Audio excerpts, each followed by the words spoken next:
Hello everybody and welcome to another TFN News Roundup. My name is David and we're going to be... well, look, let's be honest here. We're going to be talking about a fair bit of news. Honestly, at the beginning of this week, I was trying to figure out what we were going to do with this video. Like, honestly sitting here thinking to myself, well, all I care about at the minute is the fact that the Suicide Squad killed the Justice League is rubbish, and I want Cody Rhodes at WrestleMania. But do TFN members and subscribers really care about that? I would hope you do. But I was honestly thinking, you know, what are we going to do with a new show? Because there is nothing to talk about. And then, on Tuesday, Hasbro just turned around and went, look, don't worry, we got your back, hang fire. Because it turns out that the whole 40th anniversary of Transformers kicked off on Tuesday. So let's dive into it.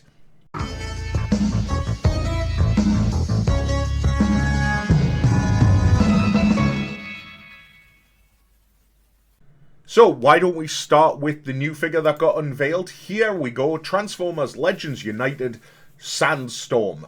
I honestly wasn't expecting this. I can't remember if he was showing up on boxes or anything like that. But man, yeah, okay, I'm totally down for a new Sandstorm figure. It's been, what, a hot minute since we got the last Sandstorm?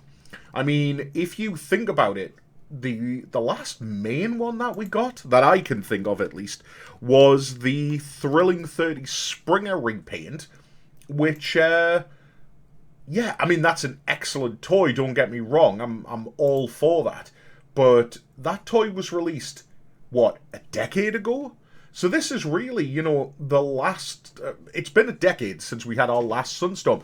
And I think this guy looks absolutely brilliant. We've gotten to see him in packaging. We've gotten to see him out of packaging. Looks great in all of the modes. Yes, the robot mode is dealing with an awful lot of kibble on the back because he's got a helicopter stuck up there. But overall, I think it's great. For me, my only nitpick, and this is a minor criticism really, is the fact that he comes with the toy accurate head rather than the Sunbow cartoon accurate head, where he had a mouth instead of a faceplate. Other than that, though, I think he looks great. A little thin on the legs, perhaps, but just because of the giant weight that he's carrying on his back. Great accessories, looks nice, as I say, in all three modes. Absolutely brilliant. I'm really looking forward to this. This will absolutely be a pickup for me. No question about it. Yeah. So next up, we have these guys. Now, I was not expecting this, and I really think this was the moment where I was like, oh damn. The 40th anniversary, they're really going for it here. So we have these two repaints, which are repaints, reissues of two previous toys that have been released, one being the Studio Series Grimlock, and the other one being Siege Shockwave. These are being re-released with Marvel comic book coloring. And when I say that, I mean that quite loosely, but they are two great figures, so let's dive in and look at them a little bit. So, first of all, let's talk a little bit about Siege Shockwave, because this is the one where I'm like, okay, I see what you're doing, but... So this is the figure here, and he comes with a brand new accessory, which is this, which is Optimus Prime's severed head from the comic books. But what is so weird about this is that this Shockwave, when it was released in Siege, came with a whole load of additional armor pieces that would bulk the figure out and really make the alt mode, which isn't a laser gun, it's a spaceship, quote unquote, turn it upside down, it's a laser gun,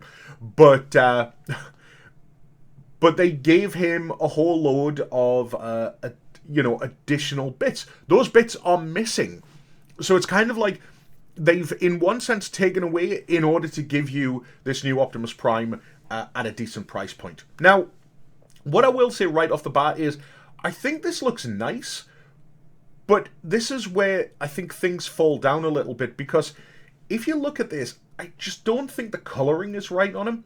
I think the cell shading is all right. It's not to my taste personally. But the one thing that I cannot abide, and I didn't even notice this until Chris McFeely, the internet's very own Chris McFeely, pointed this out to me. They've put dot colouring on him. You can see it on his legs a little bit and on his chest in other pictures. And it just doesn't work. The dots are too big. They're not, consistent. It's a bit of a weird choice. Like, I personally would have left that out. This is a great toy, don't get me wrong, and the accessory will definitely push the buttons of certain, I would perhaps say, older fans, and a lot of people would probably buy it just for that. But not me. I love the boxes. If I were to find these, like, discounted, I would absolutely pick them up probably for the box alone, but I'm not particularly bothered about the accessory or, picking up another Shockwave, because I already have this Shockwave. Then we have Grimlock. And Grimlock's the one where I kind of have the bone of contention with, because he comes with 3 swords for the Dinobots that have been released. And I'm kind of like, could you not have, put those swords out with Swoop, who we still haven't seen yet, who technically would be a smaller scale figure in terms of the Dinobots. I'm sure, they'll bulk his packaging out when we finally get to see it. He comes with a crown, which is obviously iconic for Marvel Grimlock. But again, there's something about the colouring here. The blue is too vibrant. And that, I think, is taking away a little bit and detracting. It's too blue, it's too bright, and it just, I think, doesn't necessarily work. Even with the super bright yellow chest. I do like the colour scheme on him overall. Like I say, if they could tone that blue down, it would be better. He looks great in dinosaur mode, but, these look brilliant. And I think they're really neat things to do for the 40th anniversary line. I wonder whether or not we're going to get any more of these. It's not as if within the comic books there's a great deal of repainting you can do. Because, consider this.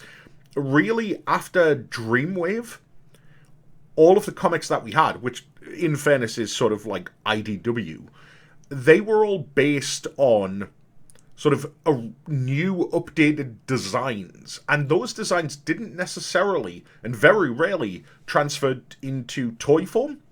So if they're just going to be doing standard Generation 1 repaints, outside of Dreamwave and outside of Marvel, there isn't a great deal you can do. So what I'm wondering is, are we going to get to see some more Marvel characters? Again, I was talking to Chris McFeely, we were sort of hashing this out. Ideas that immediately spring to mind would be characters like Ratchet, and I think we've seen this a few times on X or Twitter, people speculating what might come down the line. It wouldn't surprise me if these two are perhaps the only 2 figures that we get, which would be a little bit disappointing. I personally, look, we haven't had Swoop yet. We've got the 40th anniversary. Swoop is the last of these Dinobots that we need. Of course, Swoop in the original Marvel Comics had a red chest. In the cartoon, he had a blue chest. I could see them releasing Swoop in the red in this particular series, and that would be good, because then it just means that Grimlock isn't the only Dinobot.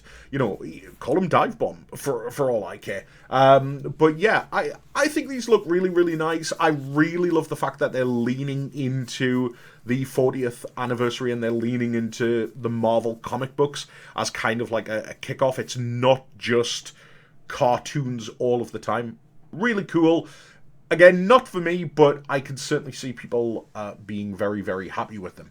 Now, the last thing that I want to talk about in regards to what was unveiled on Tuesday is this. And this is pushing all of my buttons in just the right way. This is the Transformers Collector's Trading Cards. And what I want to do is just take a second here to quote, this is from the official press release, quote, Dynamite Entertainment collect a new set of nearly 200 premium trading card featuring fan-favourite characters from Transformers brand Generation 1 era, showcasing classic art styles from an international array of top artists and Hasbro design archives. More information and product previews to be shared in the future. End quote. Yes, please, give these to me, hook these to my veins. So this is just a basic set of 200 trading cards entirely based on Generation 1, and specifically what really jumps out to me on this press release here is the fact that they're saying Hasbro Design Archives. Are we going to get to see stuff that we've never seen before in these trading cards? I really hope so. What we've seen so far, definitely an array of images from Marvel Comics and toy box art. I think these are going to look absolutely beautiful. They're being released in single packs like this, and just the packaging alone just makes me feel all sorts of happy giddy. Like, I cannot wait for these. I will buy packets of these just to have the packets. But they are also releasing this, and this is an absolute buy for me. No question about this. You can hear my excitement, I'm sure, you know, compared to what we've just been talking about. But this, a 40th anniversary trading card, this giant box set, it comes with 110 basic cards, 5 rare foil cards, 2 foil packs. I don't really know what all that is in terms of the cards themselves. But again, this could be something where I'm like, I could be tempted just to buy this box for the box alone because it looks so beautiful. And yeah, you're going to get half of the cards. Now, will you get duplicates in there? I'm sure you will. These are probably the boxes that will sell the individual single packs. I don't know. I am keeping my eye out on this. I am absolutely on board with this. You know, this immediately just springs to mind, like, get a binder, like a card collecting folder, and just go ham on this. I really hope these are out before August, before TFNation, because I want to be doing some trading. I really, really do. I want to do some trading with some people. These look excellent, and I can't wait. I really, really am excited for these. So we also have a quick update on the current HasLab.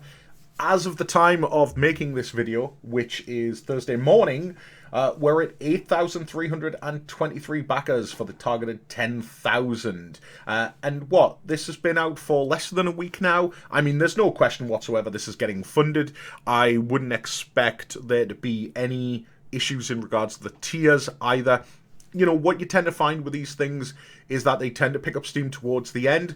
Once people are convinced that it's going to be backed, they'll tend to jump on the train. So as you get closer to the end, you tend to find more people, like I say, will end up backing. 8,323, 10,000, 35 days to go. No question whatsoever. It would not surprise me if we end up seeing more tiers for this thing. The fact that there's only 2 tiers, the tiers aren't... Well, the second tier, which is the stand, isn't particularly something that I think people are clamoring for. But if this just by natural interest in the product clears those hurdles, could Hasbro put a new tier in? They could do. I don't blame them if they... I think, again, you know, that last tier, if you really want to generate sales on this, should be something that people really, really want. And I think I mentioned it in the last video, you know, whether that be a tie figure or something like that, something kind of unique to this. Cool, but clearly a success by any metric. No question that this is going to fund. So, yeah, keep an eye out for Legacy, Robots in Disguise, Omega Prime, sort of around this time next year. And then finally, before we end this particular episode, we do need to talk about the passing of Jose Delbo. Jose passed away earlier on this week. If you don't know his work, he worked on, goodness, I want to say well over 20 issues of the Marvel US comic book run. One of, if not the most prolific artists to work on that particular run of the Transformers comics. His work was absolutely beautiful. In addition to that, he worked for both DC and Marvel. An absolutely incredible talent. Passed away at the age of 90. You know, he was responsible for some of the most iconic images in Marvel, in the Marvel Comics Transformers run. An absolutely incredible talent, will sorely be missed.